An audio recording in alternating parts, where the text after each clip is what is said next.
Good morning, everybody. We'll open the meeting with the Pledge of Allegiance. I pledge allegiance to the flag of the United States of America and to the republic for which it stands, one nation, under God, indivisible, with liberty and justice for all.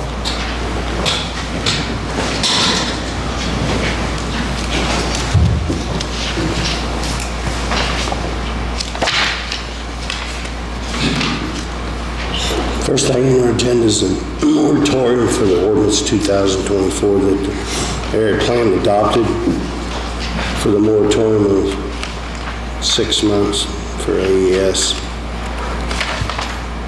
All it needs is our signature, is that correct? Yes, all it needs is your signature. They adopted your recommendation as presented, so all it needs is your signature.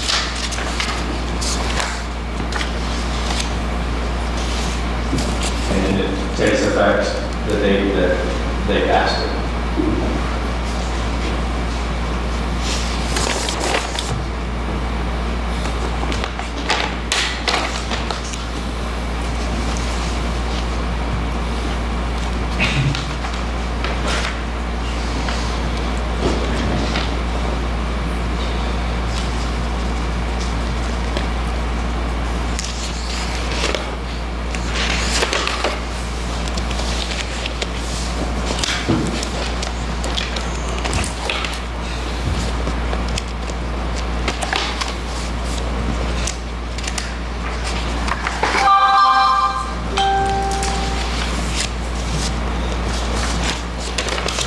Alrighty, Laurel Community Center contract.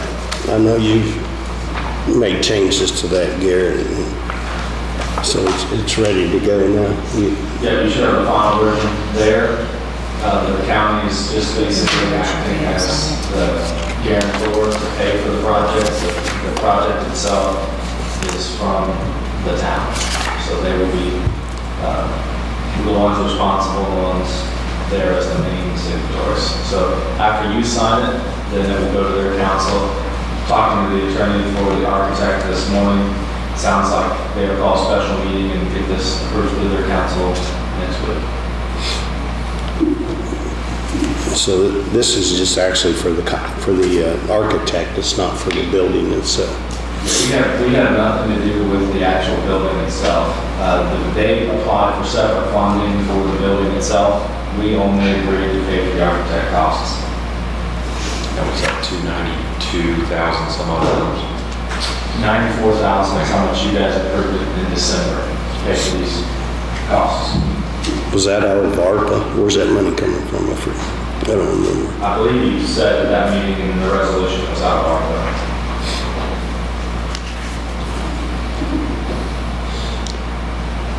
Okay. You guys have any questions for Garrett on it? We don't. I make a motion to approve the contract as presented.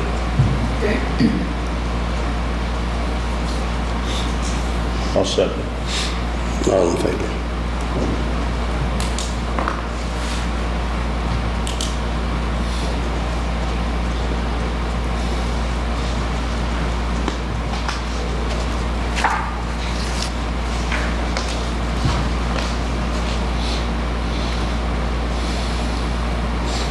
Dan Ball.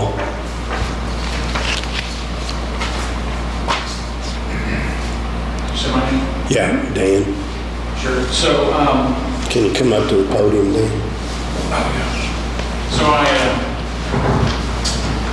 understand that there were some personnel changes and things that may have at least kind of raised some security concerns from my standpoint from the website, being the person that put it in. So I wanted to have a quick conversation on that, but that I ultimately brought up through some phone calls and talking with John and some others, that a proposal I want to put together to help the county alleviate any concerns with the website from not just a security standpoint or at a minimum security standpoint, but to be able to expand that out to just everyday operations and making it look nice and function the way we need to and having support for the employees. So I came up with a proposal, hopefully you have a copy of there were 3 different options I sent as a proposal. If you don't have that, I do have copies you can look at. I gave it to Gary. He had to review it. The email bounced back, so I resent it again just this morning, like an hour before the meeting. The current contract's expired, correct? Yeah, the current contract was just for 1 year, so it's been over for over a year. But it was, the original proposal, the idea was that we'd put the website in place and then we train some employees and then we would step away and let the employees in the county run with it.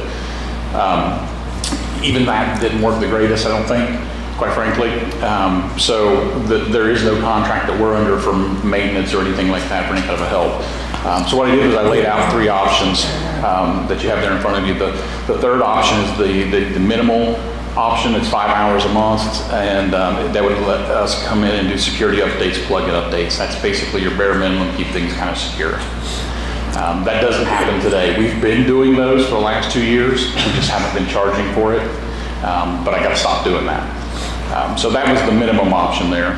And then there's option 2 and option 1, and we can talk through there however you would like to. But I just wanted to put something out there in front of the commissioners so that you weren't just kind of left hanging. And at a minimum, we need to have that conversation about, well, who in the county should have access to do what, particularly given the recent personnel changes, and those people had security to do carte blanche, anything on the website that could be done. So who did you get a complaint from that we had a security problem? I wouldn't call it a complaint. It was just information that when I became aware of it, I was concerned as the person who put the website in that, hey, there's still people who have access to this that maybe they should, maybe they shouldn't. So I don't think I would call it a complaint. It's just when I became aware of it as an IT person, I just kind of went, hey, this is a concern. And it being something that I was involved in, I wanted to get back in front of you guys to kind of bring it up and see what you wanted to do. I mean, at the end of the day, it's your website and you're calling what you want to do with it. I just wanted to step in and kind of, if nothing else, provide some consulting, advising on it, and then see what you wanted to go, where you wanted to go with it. Dan had called me and so it come to his attention that 2 former employees of the commissioners were no longer in the commissioner's office, and should they still have that same access? I said no, because I thought the auditor's office had separate access. Well, I think I've come to find out this week that the auditor's office was actually using the same access as the commissioners. Yeah. Lisa was logging into the website to put stuff on there. Right, but everybody's kind of sharing the same sign-on and access there. And the way that I guess I should back up to, the way that I became aware of anything at all was someone reached out to me for help. And I was like, well, okay, we don't have a contract in place. And that's kind of where the whole thing originally came from, was they wanted some help on not understanding what was going on, and that raised questions of, well, who has access and doesn't have access, and then, employee changes. So that's kind of where it all originated from, was that call for, hey, can you help us figure out what's going on with the website? Why didn't you return my calls to you? Huh? Why didn't you return my calls to you? You called me? Yes, I did. I left messages even. I don't have any messages from you, Tom. I would have called you in a second. I would like to know what number you're calling, just to make sure you have my number, because, I'm just gonna double check, because that catches Same me. number you gave me. It's the same number. And Dan, I had actually reached out to you prior to that to let you know that those changes had occurred, and I had emailed you from the office downstairs When was that? before this all occurred. I'll pull the Yeah. email. And I don't doubt that. The email doesn't get monitored as closely, just since it's not under contract, it's very easily that it would have gotten skipped, especially if it wasn't set in a way that would have caught my attention, because how much we all get email. But a phone call I absolutely should have, and I don't have any voicemails either, Tom. This is the number. Yeah, I got it here too. It was 864-764-2257. Yeah, that's the correct number.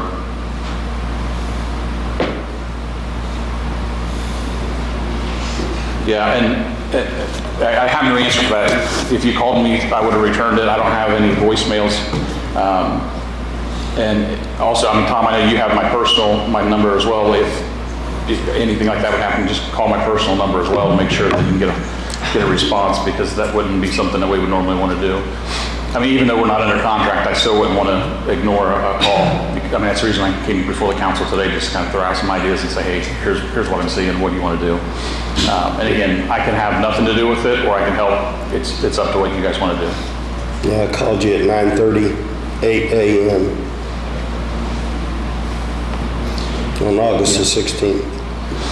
Yeah, I just checked, I don't have any voicemails, but, So if we're not under contract, why did you go in there and lock the auditor's office out? that was my call based on a security concern. When I found out that there was a possibility of issues there, I was like, well, we'll just lock it out, we'll get in front of the council and see what you want to do. Go ahead. My concern when talking with Dan, and I had said I wasn't aware at the time that the auditors were using the commissioner's log on, but we have got to, regardless of the role, we have got to keep isolated passwords for access that, I mean, if Lisa's got a password, no one else should know Lisa's password. Lisa should be able to sign on, she should be able to make changes that she needs to make. Anybody else in the auditor's office that's making them should make. If we were to wake up one morning and find, something plastered on Franklin County's website, and it was done using this commissioner's log on, we would not be able to point fingers at who did it because everybody was sharing that same log on information. So that's one of the things that I think we have to fix and make sure everybody's got their own login information, so that if something does happen, we know exactly who did it or who was responsible for allowing our password to be out. That was my concern with that. Yeah, and I don't disagree with that. I mean, that was a similar kind of concern that I had, and really just because of not knowing what all did or didn't happen or transpire from an employee standpoint, and who had access to what user IDs. That's where the security concern. I mean, at the end of the day, even though we're not under contract, I feel like this is one of those things where there was a question out there, and to answer that question, we could lock it down and get together this week and figure out how you wanted to handle it. And I want to be very clear, I said Lisa's name because I'm looking at you here, but not pointing any fingers. I mean, it's just, we got very broad use of one sign-in that I think creates a problem for everybody because anybody could log in, make changes, whether they are a current or former employee of the county who has that information, they could still log in and make those changes. And we've had a couple of people that have left recently that probably have access to that. Correct? I think the Right, passwords have been changed. and the bigger concern, I think, in addition to everything you just said, is, have those passwords been shared around throughout other employees or anything like that? So it is definitely not best practice to have multiple people have access to one sign-on, and those passwords, should be changed when you first get a sign-on, and they should be changed fairly, somewhat regularly afterwards. And that's one of the things that, like in the proposal, in the option one, which would be what I call the Cadillac version of it, that we could help step in and administer that and make sure people are changing their passwords periodically, and that type of stuff around the security standpoint of it. And it's not just the passwords when I talk about security, there's other things that, if the county wants to continue on to run it with themselves, I'm perfectly fine with that. There are things that aren't happening today that should happen, and we just need to get the right people up to speed to be able to handle that. And we'll take it under consideration.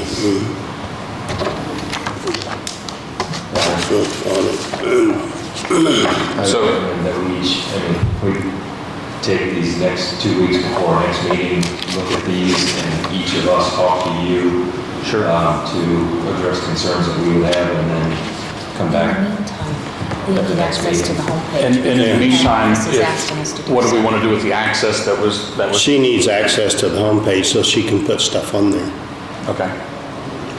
And if that's all you want to give me access to, I don't care. That, the calendar, and... It's your site, so you can have anything you guys want. That was just It's our precaution. website, it's not up to you, really. You just Absolutely, let that's her what I'm back saying, it's your in. website, so that was a security precaution that was taken just because of uncertainty. So whatever you want done is how we'll do it. All right. All right, Thanks. so I'll get that back to you, Lisa. Okay, and I'll change the password right away. Yep, perfect. Okay? then yeah, and like I said, if you guys want to have conversations about it, I'll definitely help from a consulting standpoint for a time period and try to get us on the best path forward for whatever you guys think is the best path. Thanks, Dan.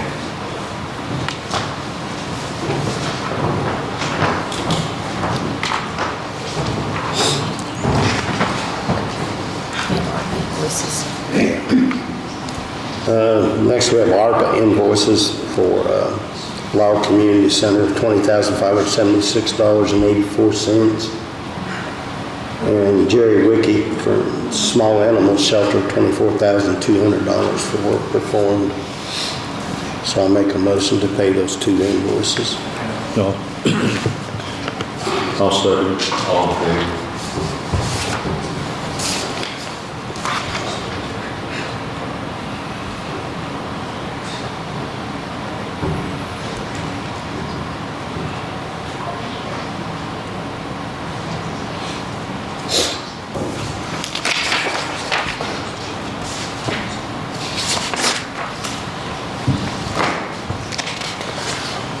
We have a clerk's report for July.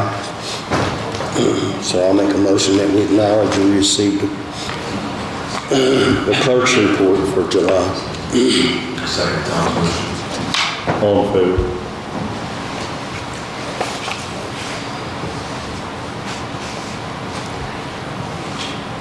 Claims payroll and payroll deductions.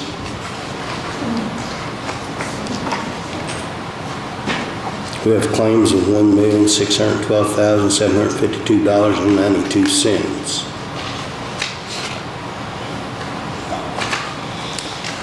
We have payroll of $225,360.98.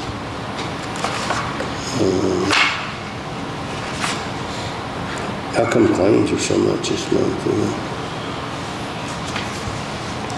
Lit. It includes lit.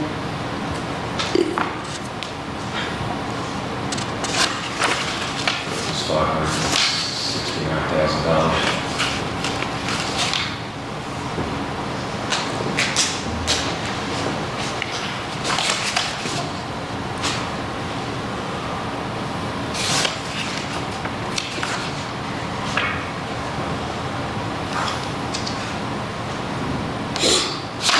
Okay.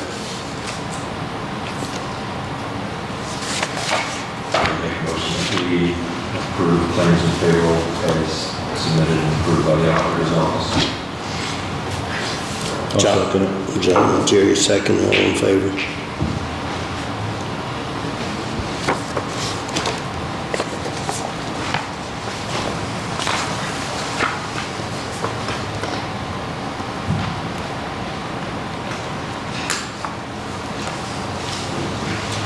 Three different ones.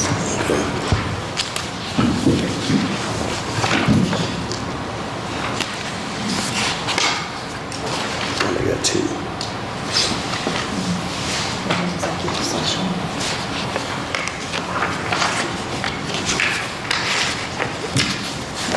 Okay.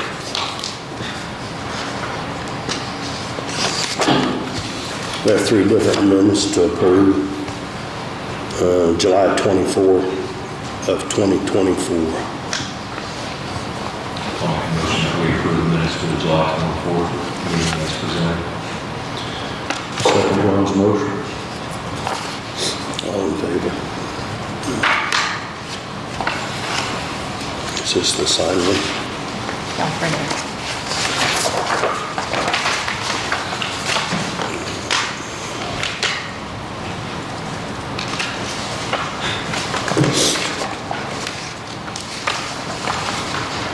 There's two more. So there is two more. Two executive sessions.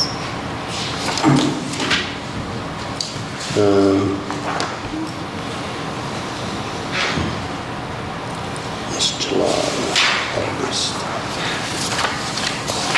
So it's July. You had an executive session, okay?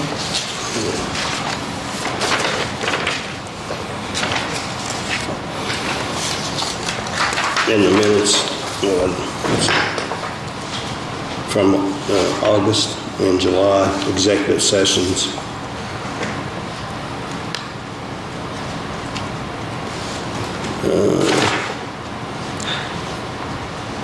Both of them on litigation.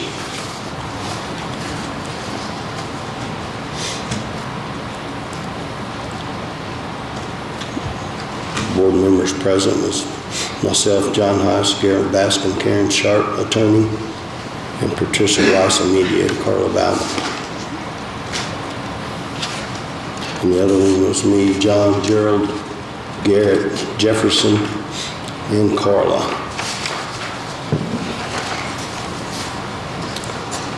So I need a motion for me to sign the executive session minutes. I didn't make a copy of those, Tom. Can I take a look at that? Sure.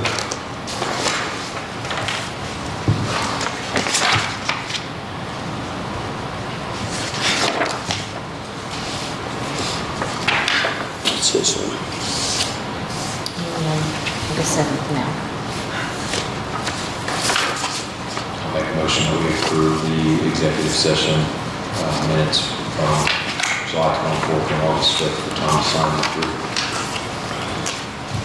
Second John's motion. All in favor?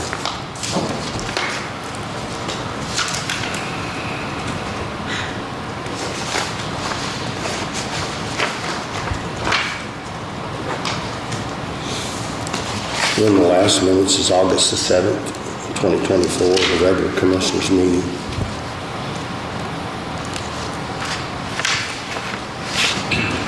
So I move that we set the minutes of August 7th, 2024.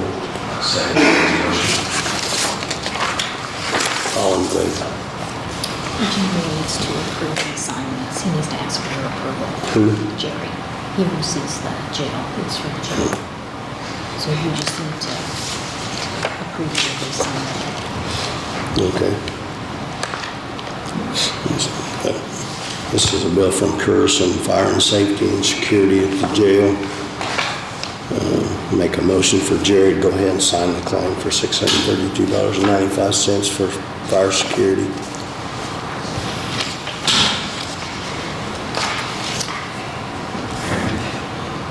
I'll second the motion. All in favor?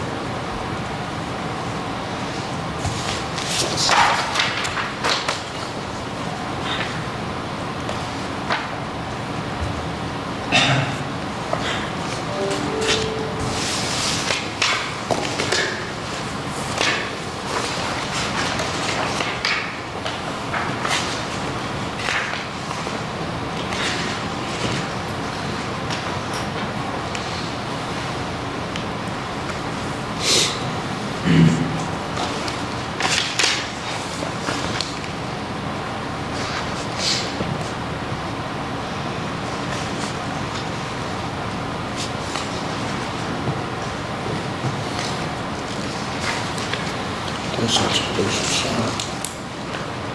Okay, so. That's all on the agenda. Anybody have anything else?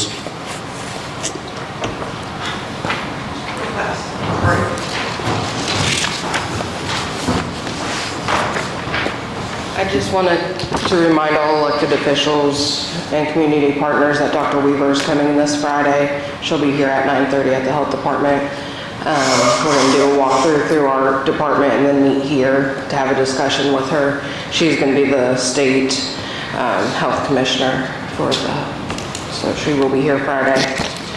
A reminder, I've already All right, thank sent you. out flyers and everything. Just want to do another reminder. Thank you.